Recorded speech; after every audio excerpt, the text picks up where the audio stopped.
नमस्कार। एबे राज्य सरकार कहउचंती आउ 34 लाख लोकों को खाद्य सुरक्षा आईन रे शामिल करिवे। गतकाली माननीय मुख्यमंत्री एक कथा को मध्य कैबिनेट रे मंजूरी देइचंती।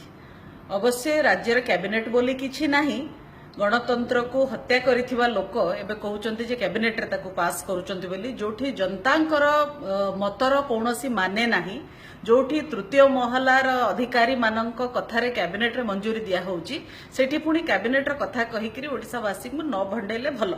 ये तो छाड़ंतु अलगा कथा। मूल प्रसंग को आसीबा जे 34 लाख लोक राज्य सरकार कोठू आकलन कले। कहउचंती 2011 परठू जो जनसंख्या वृद्धि पाइची ये होउचंती सेही 34 लाख लोक।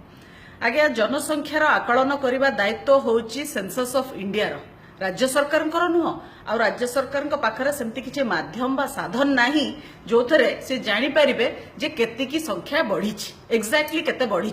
निश्चित भाव में बढ़ी, किंतु को 34 लाख बढ़ी आ 34 लाख कि ताठू अधिका कि ताठू कम बढ़ी से लोक माने किए राज्य सरकार स्पष्ट करतु। केबे आकलन कले, कहा को पठे कि गणना कले? आम घर को तो कई आसीना बुझा कि आम घर आमर परिवार संख्या बढ़ी कि नाई मु जानी आउ कोठी की जाइथिबे, किंतु जदि ए 34 लाख कथा कहउचंती केमती हिसाब कले आउ ए 34 लाख लोक किए ताकू राज्य सरकार ताको वेबसाइट रे अपलोड करंतु। द्वितीय कथा हला पुराना जो खाद्य सुरक्षा आईन जोटा केंद्र सरकार चलाउचंती नेशनल फूड सिक्योरिटी मिशन रे, सेतरे ऑलरेडी ओडिसार 86 लाख परिवार पाउचंती, किंतु से जो तालिका हिताधिकारी तालिका जोटा राज्य सरकार निष्पत्ति करथिले एक्सक्लूजन और इनक्लूजन क्राइटेरिया नेकिरी से तालिका रे मध्य बहुत त्रुटि रही। जथा बिजु जनता दलर बहुत कर्मकर्ता बहुत कर्मी माने ता भितरे सामिल अछंती। आमे जानिचे कटकर मेयर अछंती ता भितरे, आमे जानिचे नवरंगपुर विधायकंकर पत्नी अछंती ता भितरे।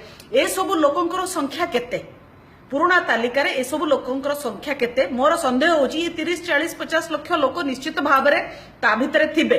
टोटल तालिका 3.24 कोटी, जो 30-40 लाख लोक तो निश्चय एमती थिबे। तो तांकु आग बाद दिया जाओ, ए तालिका रो तांकु आग बाद दिया जाओ, तापरे नुआ 34 लाख लोक आकलन करिकरी ठीक भाव में सठिक हिताधिकारी को ता भितरे शामिल करा जाओ।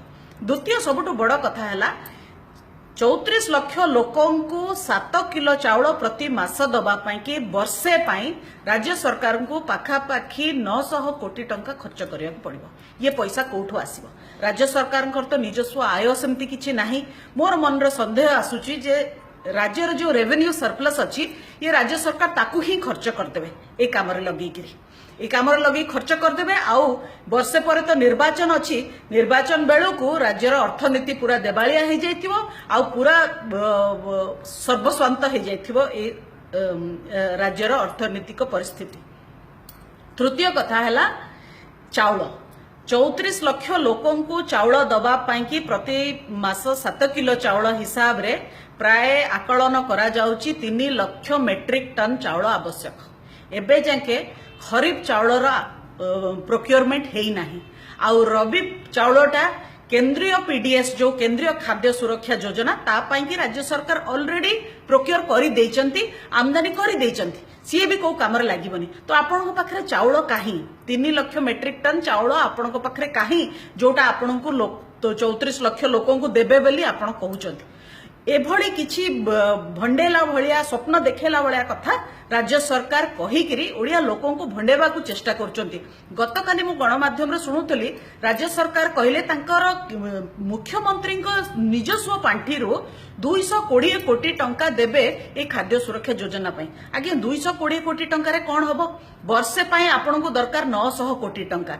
220 कोटी टंका रे आपण केवल 2-3 मास ही ए योजना को चलै परिबे। ताले आपण को उद्देश्य कोन?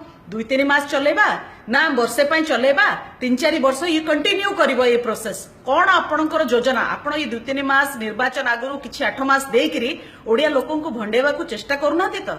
आ मुख्यमंत्री निजस्व पांठी ये पुणी कोन? ये मुख्यमंत्री रिलीफ फंड कि स्वतंत्र पांठी? जदि ए पांठी गोटा अच्छी ए पांठी रे किए पैसा भरुछि?